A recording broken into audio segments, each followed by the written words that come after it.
Ethan Vale signed the last page with the same detachment he used to close million-dollar deals. His pen didn't hesitate, not even at the final line that would dissolve 8 years of marriage.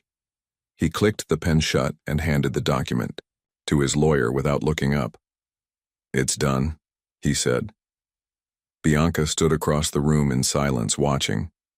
She was dressed in a silky white jumpsuit, bride-like, but not too obvious, holding a glass of champagne she hadn't sipped once. The glass trembled slightly in her hand, though her expression remained perfectly still. The attorney offered a courteous smile. "We'll file it first thing in the morning. No contest, no claims. Honestly, Mr. Vale, it's rare to see something this clean." Ethan just nodded. "She didn't want anything, which is surprising," the attorney added delicately. "If this story resonated with you, subscribe to the channel and spread the word, and tell us where you're watching from." Bianca's gaze flicked toward Ethan's face, trying to read it. But he didn't flinch. No alimony, no property dispute, no interview, no tearful social media post. Naomi Vale, once a fixture of Silicon Valley galas, had vanished with nothing but a signature. Gone. No goodbye. No public statement. Not even a phone call to Ethan's assistant. Just a couriered manila envelope with a note. "I won't fight you. Do whatever you need to." The media called it mature. Some whispered hush money. Others speculated it was mutual. But Bianca had seen Ethan in the weeks following Naomi's disappearance, laughing, working, moving on like a high man skipping chapters in a book he didn't care to finish. And that bothered her more than she admitted. She broke the silence. "Do you think she'll show up at the wedding?" Ethan turned to her. His voice was casual, almost amused. "Why would she? She's not that type." Bianca forced a smile. "Neither was I. People change." Ethan walked to the floor-to-ceiling windows and stared out at the city below, lit like a circuit board. "She's gone, Bianca. That chapter's closed. She didn't want anything, not even closure." Bianca studied his reflection in the glass. There was something in his posture, too relaxed, like a man who rehearsed grief, not lived it. She didn't know Naomi well. They'd only met once at a gala. Naomi had been elegant but quiet. She remembered thinking, she doesn't fit here. Not like Ethan. Not like herself. And yet she felt it now. Naomi's absence didn't feel like peace. It felt like unfinished business. Behind her, Ethan opened a bottle of aged scotch and poured a glass without offering her any. He leaned against the bar, sipping like a man tasting freedom. "You're still thinking about her," he said suddenly. "You don't need to. She's not part of our life anymore." Bianca walked slowly toward him. "But Ethan, she was your wife. Don't you think it's strange she just let go?" Ethan stared into his glass. "Maybe she wanted to disappear. People do that." Bianca hesitated, then whispered, "Or maybe you made her."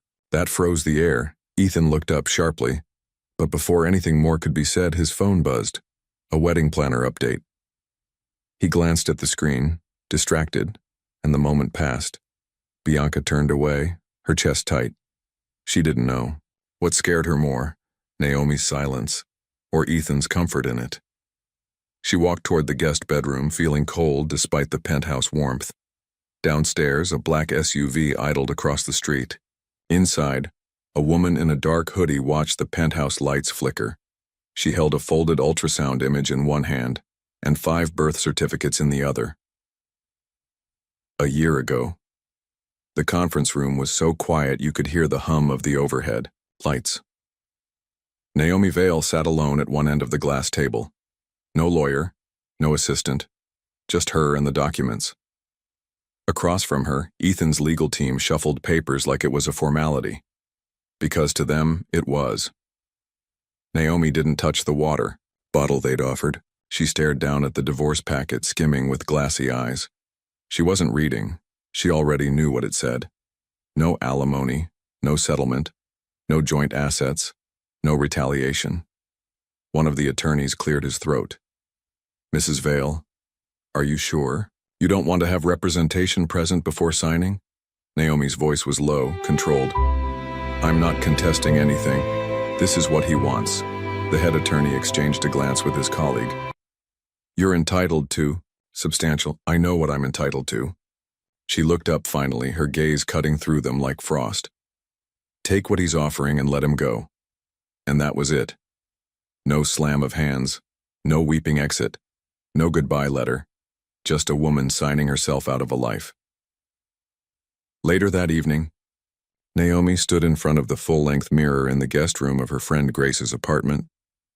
Her phone buzzed, Ethan's assistant confirming the courier had delivered the signed documents. Naomi turned the phone face down. In the reflection, her body had already started changing, just barely, but enough that she'd stopped wearing anything fitted. Her stomach was fuller now, her chest tender. She placed a hand over the subtle curve beneath her loose blouse and closed her eyes. He doesn't get this part of me, she whispered. Not anymore. From the hallway, Grace's voice called gently. You okay in there? Naomi opened the door, stepping out into the soft-lit living room. Grace was folding baby clothes, hand-me-downs from her sister. She looked up, concern etched across her face.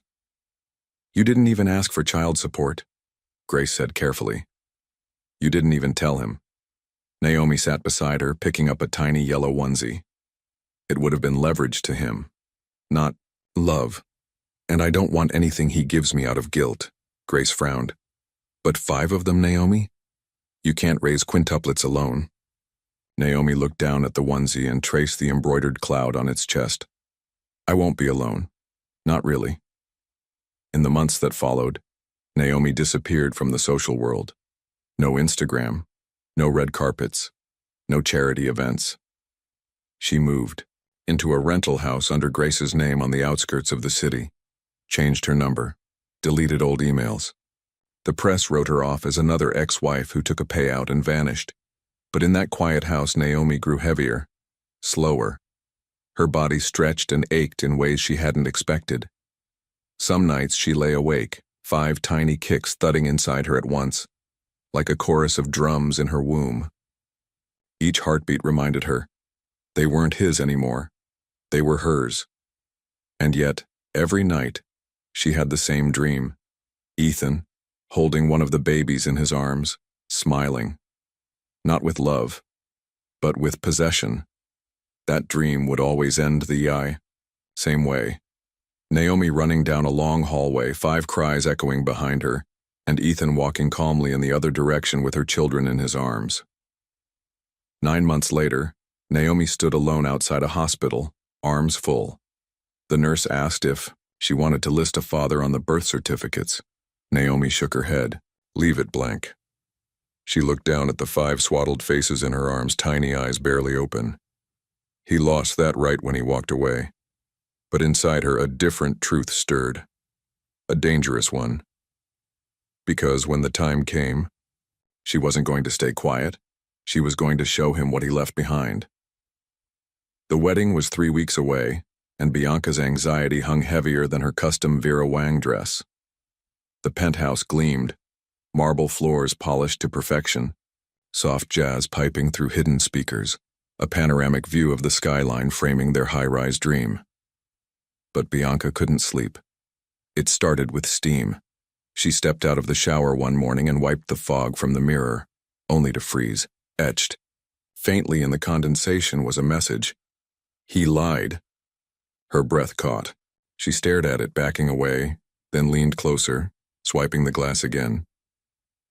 Gone. She searched the suite, checked the door locks, the windows, the security panel. Everything was in place. Still, she didn't tell Ethan. Not yet. That night, as she brushed her teeth, she caught something in the mirror. Not her reflection, but something behind her. A shadow. A flicker of movement.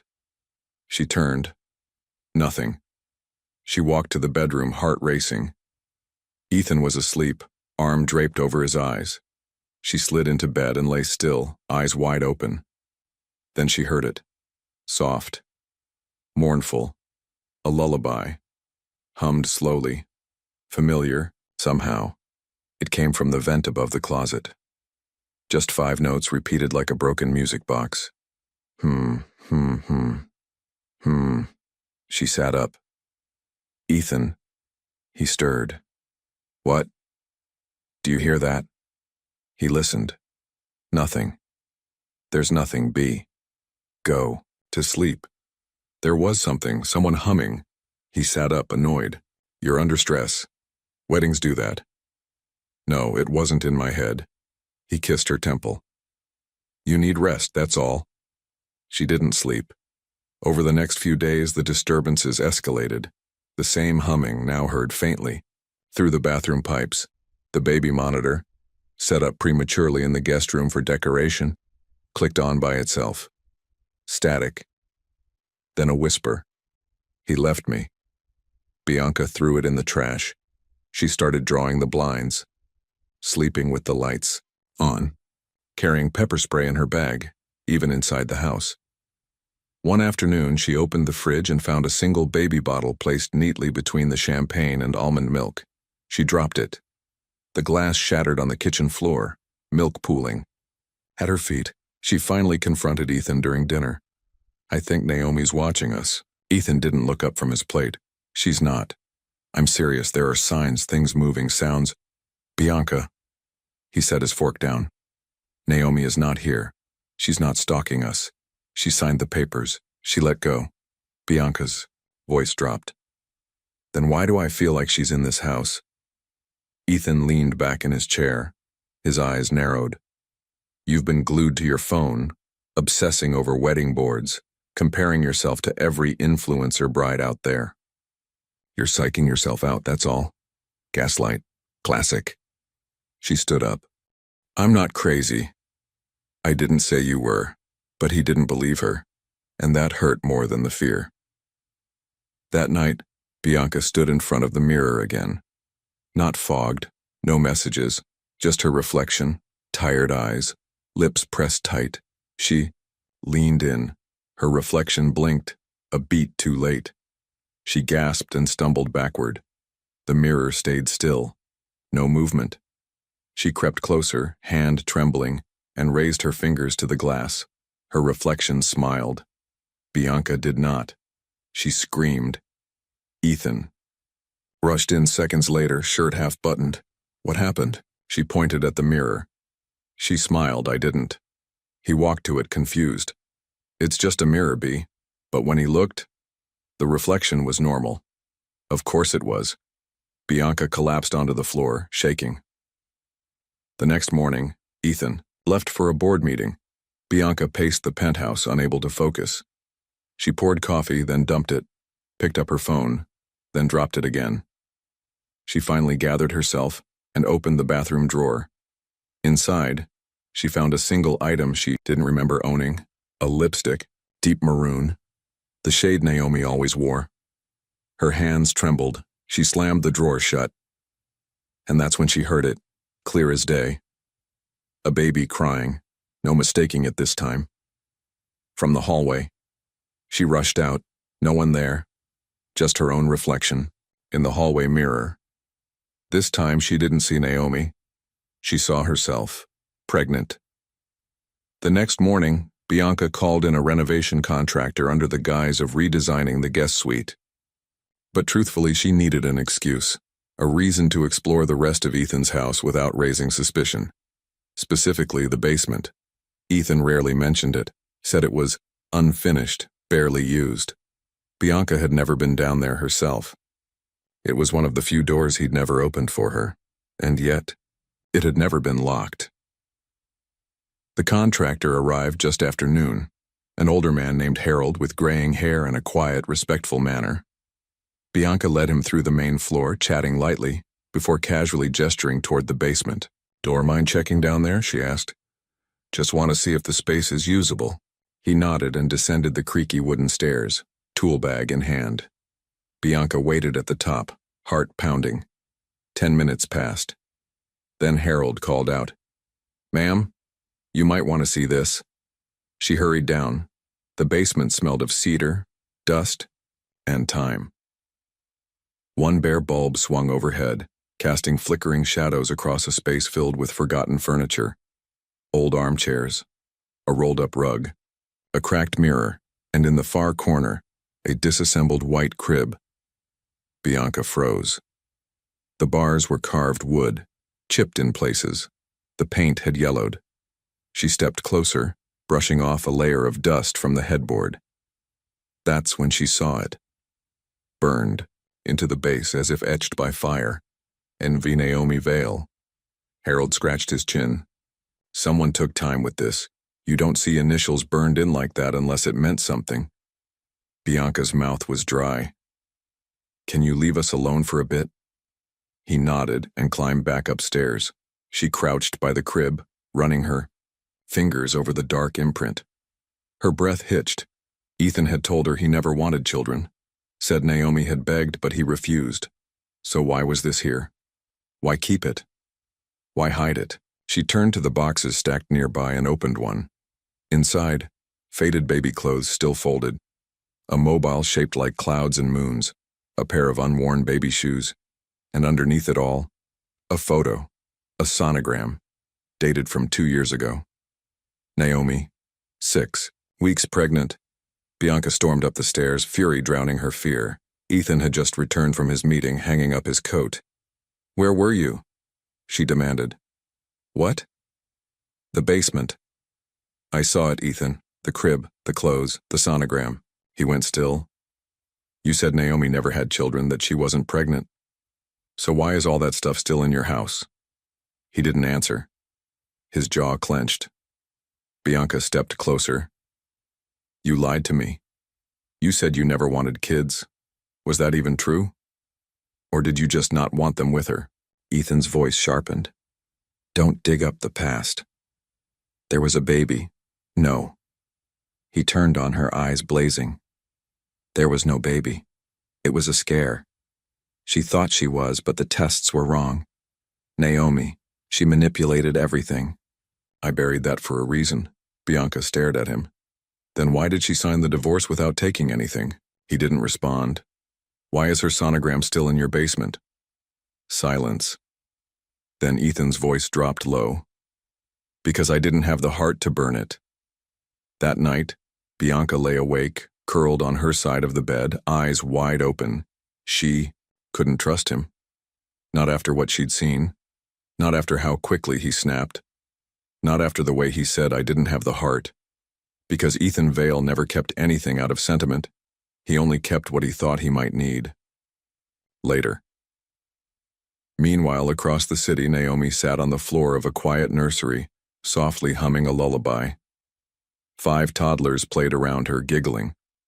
One of them clutched a cloud-shaped mobile in their hands, the same design Bianca had found.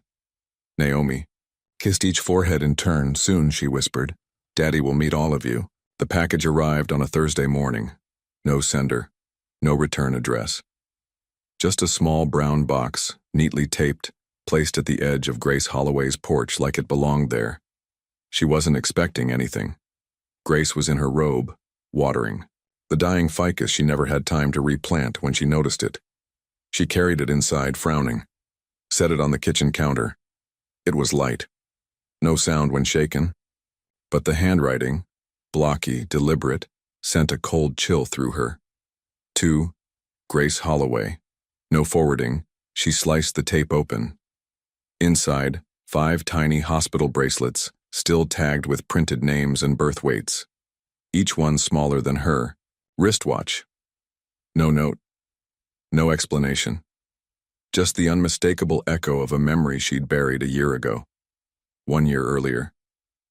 Fluorescent lights buzzed softly in the delivery ward. Grace sat at Naomi's bedside, holding her hand as the machines beeped, steadily.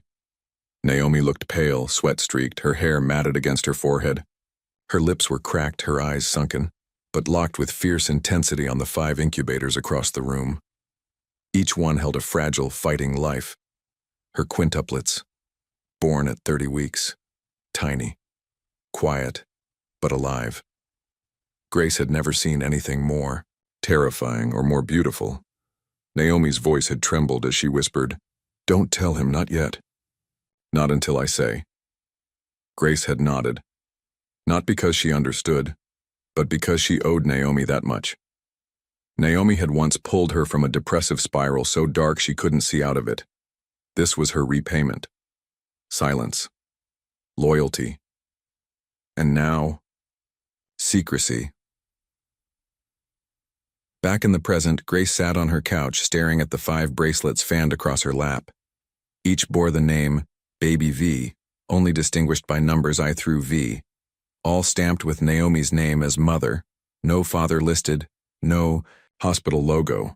Whoever sent these didn't want them traced. Grace's phone buzzed. A text from her fiancé, Jason. "Running late, you okay?" She didn't reply. Her hands trembled as she picked up the smallest bracelet. Baby VIV weighed just 2.3 pounds at birth. Grace remembered the night that one nearly didn't make it, flatlined twice. Naomi had nearly collapsed from screaming. Tears filled her eyes. She whispered aloud, "You didn't disappear, Naomi. You hid." Grace didn't sleep that night. She pulled out the old box from her closet, the one she hadn't touched in months. Inside were photos. Some Naomi had made her promise never to share. One showed Naomi holding all 5 babies at once. Blankets, bundled awkwardly across her arms, her hospital gown hanging off one shoulder. Her eyes were swollen but defiant. There was no sadness in her expression, only purpose. The next morning, Grace stood at the cemetery, bouquet in hand, in front of her sister's headstone. It was the one place Naomi had cried publicly. The day Grace buried her niece. Now it was Naomi's turn to be mourned, because everyone thought Naomi Vale was dead, not literally, but socially. She'd vanished from every registry, no social media, no banking trail, no photos, not even a hospital record of the births. Bianca hadn't been wrong. Naomi was a ghost, but ghosts had a way of coming back. Grace placed the 5 bracelets gently on the headstone. "I kept your secret, Naomi," she whispered. "But you're not just hiding anymore, you're planning something." That evening, Grace sat in her car outside Ethan Vale's mansion. She watched Bianca through the wide kitchen window, pacing, phone in hand, eyes wild. She looked terrified, and Ethan, he stood near the kitchen bar, motionless, staring at something Bianca had just thrown at him. Grace didn't know what Naomi had done, but she knew what Naomi was capable of. She drove off without turning on her headlights. Miles away, in the soft glow of a nursery lamp, Naomi adjusted 5 tiny pairs of shoes lined up on a shelf. She kissed her children goodnight, one by one, before locking the door and returning to the kitchen. There, on the table, sat a second package. Identical. Untouched. She placed a photo inside. A candid shot of Ethan kissing Bianca, taken just a week ago. Then she sealed the box. Next stop, the police. Bianca. Vale couldn't take it anymore. The mirrored reflections, the baby bottle, the hospital crib in the basement, the humming lullaby, the lipstick that wasn't hers. Either Naomi was haunting her, or someone wanted her to believe she was. Bianca stood at the front desk of the local precinct, clutching her purse like it was the last real thing in her life. Her voice wavered. "I want to file a report about a woman who's stalking me." The officer behind the counter didn't blink. "Name? Naomi Vale." Her own words gave her chills. The officer typed something, nodded, then waved her toward the back. "You'll want to speak with Detective Ortiz." Lena Ortiz looked up from her desk as Bianca approached. Late 30s, sharp eyes, no smile. Her badge rested beside a mug that read, "Trust instincts, even when you're tired." Bianca sat across from her, smoothing her dress. "I think my fiancé's ex-wife is watching me, playing games, leaving things in our home." Ortiz tilted her head. "Naomi Vale?" Bianca blinked. "You know her?" Ortiz leaned back in her chair. "We worked a community outreach case together years ago. Domestic violence victims. Naomi was one of the few volunteers who didn't flinch at blood or threats." Bianca's voice dropped. "Do you believe she's capable of this?" Ortiz didn't answer right away. Instead, she pulled out a notepad. Tell me everything, in order. From the first incident, Bianca recounted it all. The mirror message, the baby monitor, the mobile, the basement crib, the lipstick, the hallucination or memory of seeing herself pregnant. Ortiz didn't interrupt once. When Bianca finished, Ortiz closed the notebook. Slowly. You're either being stalked or you're being manipulated. Bianca flinched. By Ethan? Ortiz shrugged. By someone. But what you described doesn't sound random. It's layered. Psychological. So you'll investigate? Ortiz sighed. I'll open a file, but you should know, Naomi Vale has no criminal record, no known address, no phone number. She vanished clean. That takes planning. Bianca looked up sharply. You said she helped victims. What was she like? Ortiz stared at her. Calm, calculated, protective, and smart enough to make people underestimate her. Bianca felt her skin crawl. That night, Bianca told Ethan about the police report. He exploded. You what? You went to the cops? Over what? Shadows and baby toys? This isn't paranoia anymore, Ethan. She's doing this. He stepped closer, jaw tight. You're going to ruin us with this obsession. Do you understand that? Naomi is gone. Filing reports gives her power she doesn't deserve. She left a bottle in our fridge, a sonogram in our basement. Or you put it there, to test me. Bianca gasped. You think I'm making this up? He didn't answer, just walked out. The next morning, Bianca received a call from Detective Ortiz. We ran a check. Nothing recent on Naomi. But an anonymous package showed up at our station this morning. Bianca's blood ran cold. What was in it? A photo, you and Ethan, and a note. Ask him who he really buried. Bianca's knees buckled. Buried? Like a funeral? Ortiz's voice was firm. I told you, Ms. Vale, you don't know what you've stepped into. That evening, Bianca sat on the floor of her walk-in closet, scrolling through Ethan's old photos on a hidden backup drive she'd found in his drawer. Most were harmless. Company launches, galas, until she opened a folder marked Archives. Her hands trembled as she clicked through Naomi in a hospital bed. Naomi holding a baby. Naomi surrounded by 5 cribs. The timestamp, 11 months ago. Bianca's breath caught. Naomi didn't imagine children. She had them. And Ethan knew.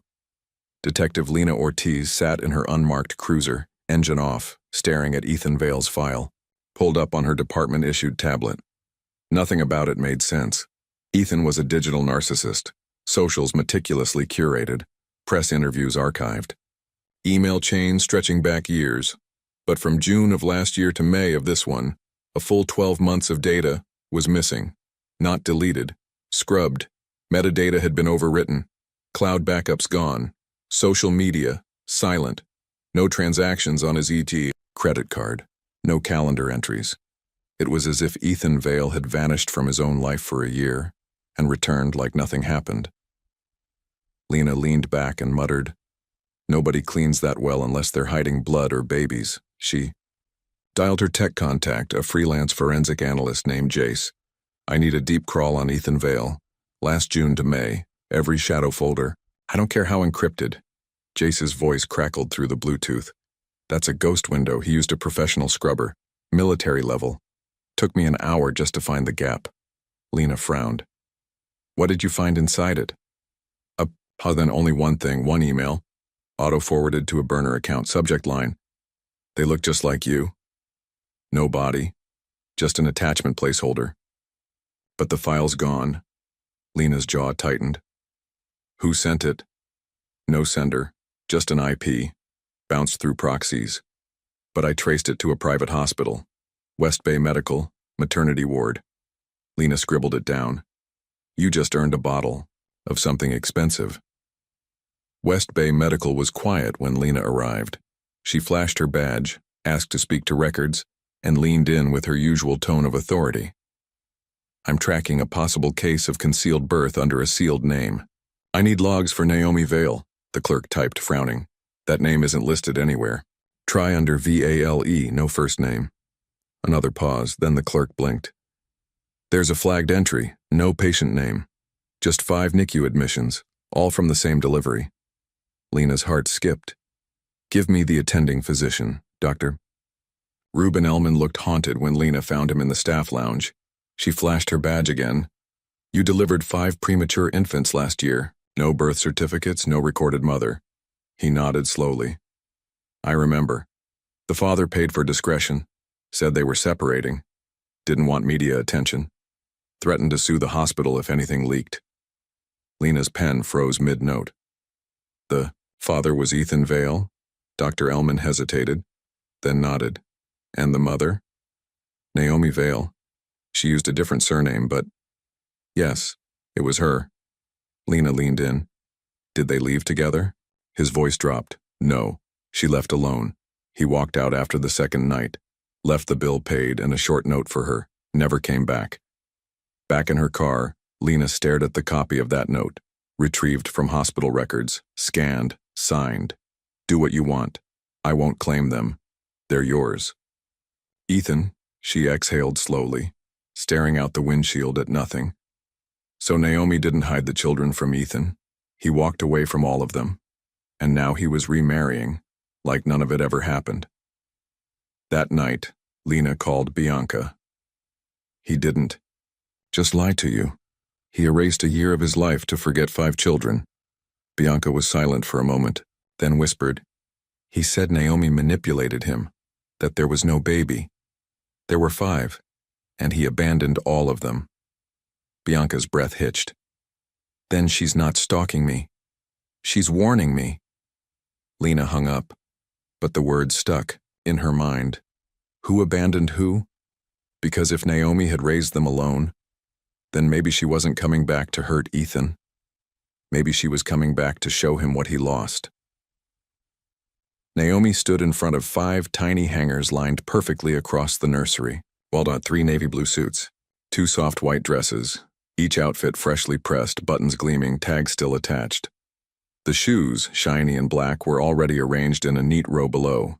She moved slowly, methodically, as if preparing soldiers for a mission. But these weren't soldiers. They were her children. 5 secrets Ethan Vale had tried to bury.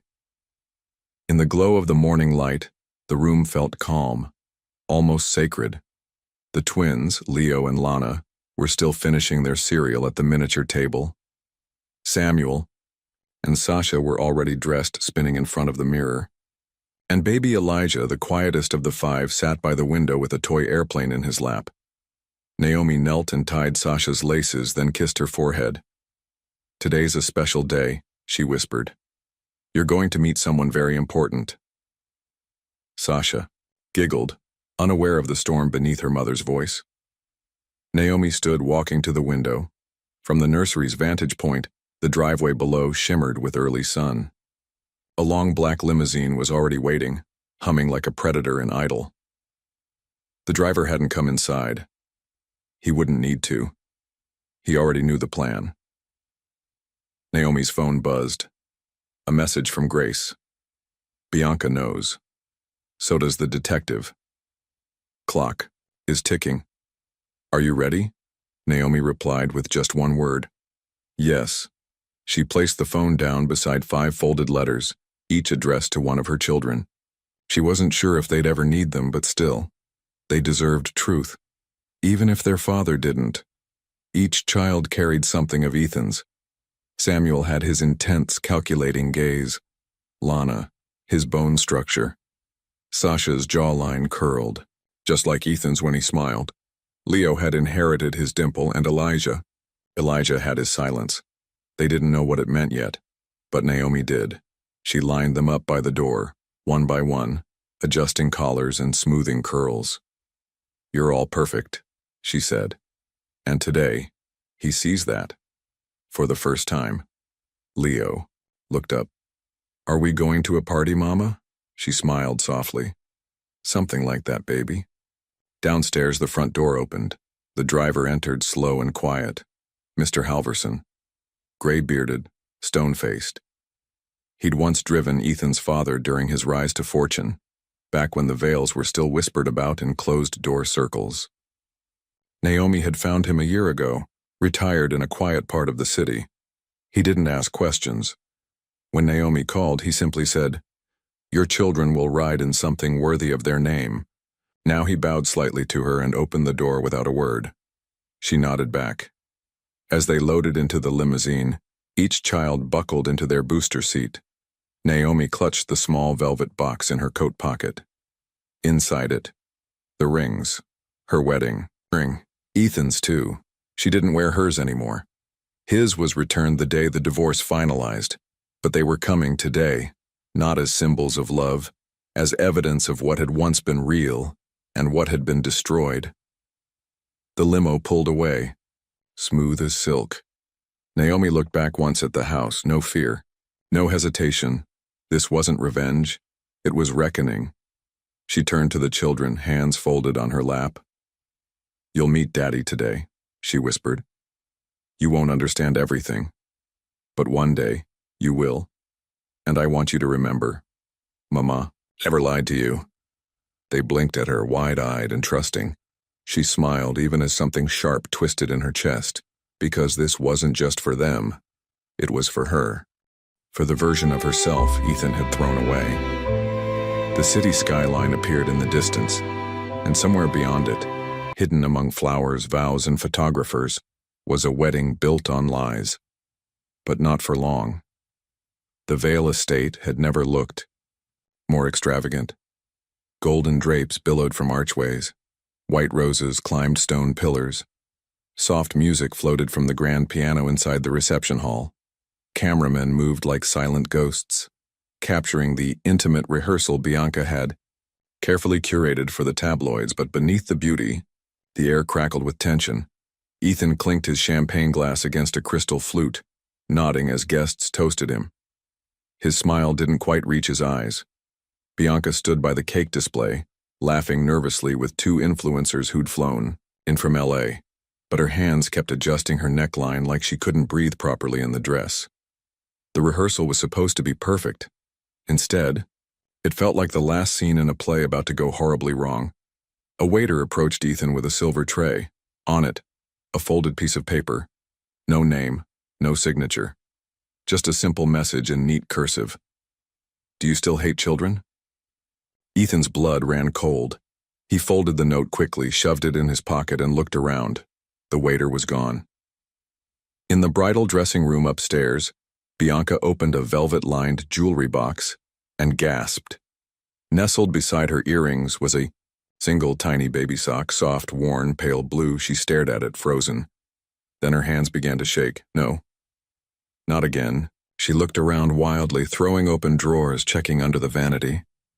The room was empty. Bianca backed against the wall, heart pounding. Downstairs, the string quartet shifted into a soft love song. Ethan found Bianca moments later near the staircase, pale and unsteady. "You look like you've seen a ghost," he whispered. She showed him the sock in her palm. "I didn't bring this. You told me Naomi was gone. Ethan, she's here." He didn't respond. Instead, he turned to his best man, Nolan, who approached with a confused expression. "What's going on?" Nolan asked. "You look like you've been hit." Ethan grabbed him by the arm. "Lock the gates. Check the guest list. I want to know everyone who walked through that door. Ethan, do it now." As Nolan rushed off, Ethan stood at the top of the marble staircase, looking over the ballroom. Every face below was smiling. Every champagne glass was full. But Ethan was sweating through his shirt. He kept glancing at the doors, the balconies, the windows. They're here. He didn't know how, but he could feel it.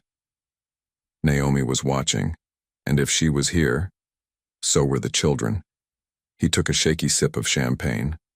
His hand trembled so badly he almost dropped the glass. Bianca reached for him. What is she trying to do? He didn't answer, because deep down, he already knew. Outside, beyond the tall hedges, the limousine had arrived. Inside it, Naomi adjusted the children's collars. Once more, they were quiet now, wide-eyed, curious. She looked at her reflection in the window, applied a final touch of lipstick, and smiled faintly. Time for introductions. The violins slowed to a near hush. Guests turned in their seats, phones already raised, anticipating the moment the bride would appear at the top of the aisle. Bianca stood just behind the French doors, clutching her bouquet of cream roses and gardenias, her face pale beneath the makeup. This was it. A $10 million ceremony. A custom-designed dress, 3 magazine exclusives, all leading to this walk. But before the doors opened, the engines roared outside. A sleek white limousine glided to a stop at the foot of the estate's long cobblestone path. Not on the guest list, not on any schedule, and certainly not invited. Inside. The ceremony hall murmurs rippled. The string quartet faltered, bowing the wrong notes. Ethan stiffened at the altar, blinking toward the entrance. Then the doors opened. But it wasn't Bianca who stepped through them. It was Naomi. She was dressed in an elegant black gown, fitted, understated, devastating. Her hair was pinned in soft waves, her eyes calm. She didn't flinch under the weight of hundreds of stares. She simply walked. Behind her, one by one, came 5 toddlers, 3 boys, 2 girls, each no more than 3 feet tall, dressed to match the grandeur of the moment. But it wasn't their appearance that stole the breath from the room. It was what they carried. Each child held a small ivory card. And as they formed a straight line beside Naomi, the message became clear. D-A-D. D-Y? Gasps filled the air. A guest dropped their phone. Someone whispered, "Are those his kids?" Bianca stood frozen behind the entryway curtain, still unseen, bouquet trembling in her grip. From the aisle, Ethan staggered back a step. His face turned ghostly. Nolan grabbed his arm, whispering, "What the hell is this?" Naomi's gaze never wavered. She stepped forward once, the hem of her black dress gliding across the white aisle runner. Her voice rang out, soft, clear, deadly. "Before this charade continues, I thought the groom might want to acknowledge his first family." 100 necks snapped toward Ethan. His mouth opened, but no words came. Bianca pushed through the curtain, at last. She stood just outside the main entrance, eyes locked on the 5 children, on Naomi, then on Ethan. The room went silent. Even the air seemed to hold its breath. Naomi turned to the children and knelt down. "Go ahead," she said gently. The youngest girl, Sasha, stepped forward first and offered her card to Ethan. Then the others followed, one by one, laying the letters at his feet. A-D-D-Y. Then they turned around and stood beside Naomi again, each grasping a corner of her flowing gown. Ethan looked down at the cards. His lips parted, a single sound escaping. "No." Naomi raised her brow. "Still pretending, Ethan?" "You don't get to do this," he whispered, barely audible. Naomi stepped closer. "You left us, you lied to her, and you told the world we didn't exist." She reached into her purse and pulled out 2 velvet ring boxes. One was hers. One was his. She dropped them both on the aisle floor. "You wanted a clean slate. Instead, you get the truth." Bianca stared at Ethan. "You said there was no baby," she whispered, tears welling. "You said she made it up." Ethan reached out, but she stepped back. "How could you lie to me and abandon them?" Naomi turned without another word. The children followed her down the aisle, cards left fluttering like fallen leaves behind them. No security stopped them. No one dared. As they reached the limo, cameras flashed. Guests shouted. But Naomi never looked back. Inside the car, she buckled each child in and whispered, "You did perfect." Inside the estate, the wedding was in ruins, and at the altar, Ethan stood alone, surrounded by silence, shame, and 5 small letters that spelled out everything he'd tried to forget. If this story resonated with you, subscribe to the channel. And spread the word and tell us where you're watching from. The wedding guests hadn't left yet. They lingered in awkward clusters around the champagne bar, whispering in disbelief, glancing toward the altar as if expecting someone, anyone, to take control. But Ethan Vale just stood there, staring at the 5 letters scattered at his feet. DDDY. The string quartet had stopped playing. The photographer was quietly packing up her equipment. Bianca had vanished somewhere into the halls of the estate. Then the lights dimmed. The projector flickered on. It started without warning. First, static. Then a grainy clip. Naomi's voice off-screen. "Do you still think they look like you?" The camera panned slowly to Ethan, sitting on the edge of a hotel bed, face in his hands, breathing heavily. His voice cracked. She was supposed to miscarry again. That's what always happened. 5? 5 is obscene. He looked up, his face twisted. She wanted to keep them like trophies. I told her, she's broken.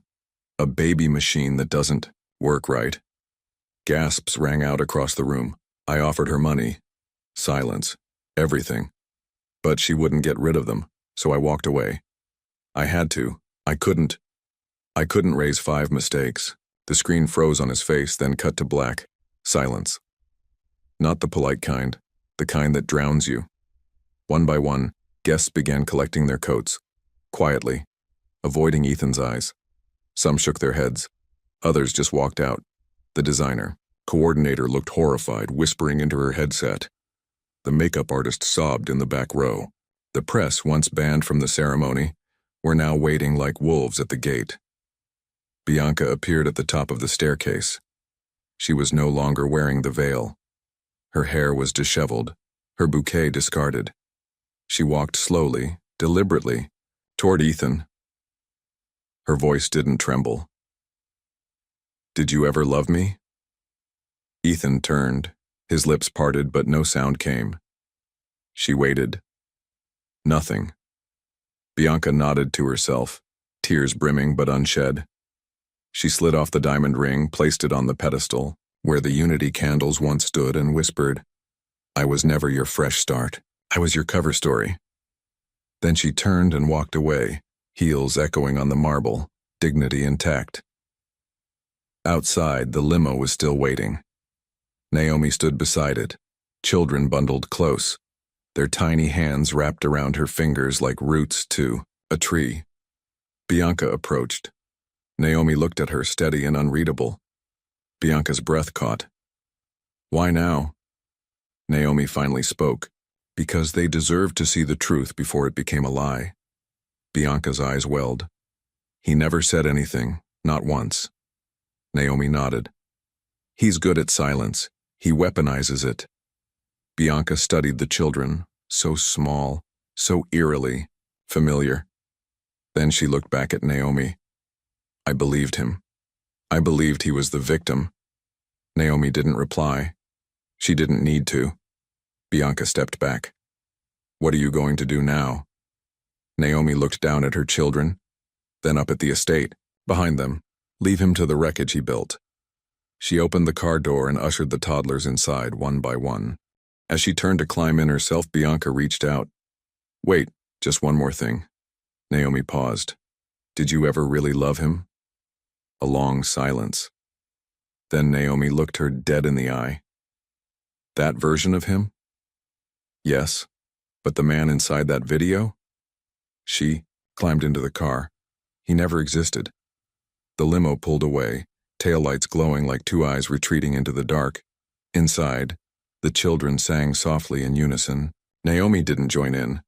She stared out the tinted window as the estate faded behind them, her reflection barely visible. She didn't smile. She didn't cry. She simply reached into her purse and deleted the video. She didn't need it anymore. The world had seen enough. Back inside, Ethan sat on the steps of the altar, tie loose, shirt stained with sweat. The 5 letters still lay scattered before him. D-A-D-D-Y. He didn't move, didn't blink, didn't breathe.